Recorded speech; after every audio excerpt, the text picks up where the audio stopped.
नाजरीन, इस वक्त जो सूरत हाल है, महंगाई ने आम आदमी का जीना दोभर कर दिया है।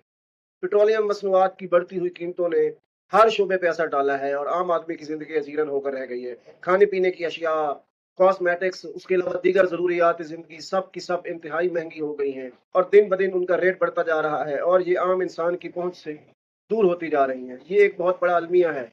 हमारे हुक्मरानों की तरजीहात मुख्तलिफ हैं, उन्हें आम आदमी की जिंदगी से कोई लेना देना नहीं है।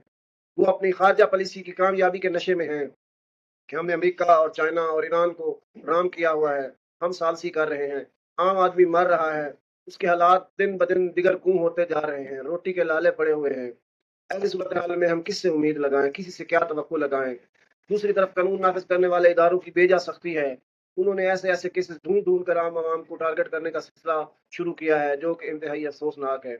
ऐसे में हम सिर्फ दुआ ही कर सकते हैं कि अल्लाह ताला हुक्मरानों के दिल में आम आवाम के लिए नरम गोशा डाल दे, ताकि वो सुकून का सांस ले सकें।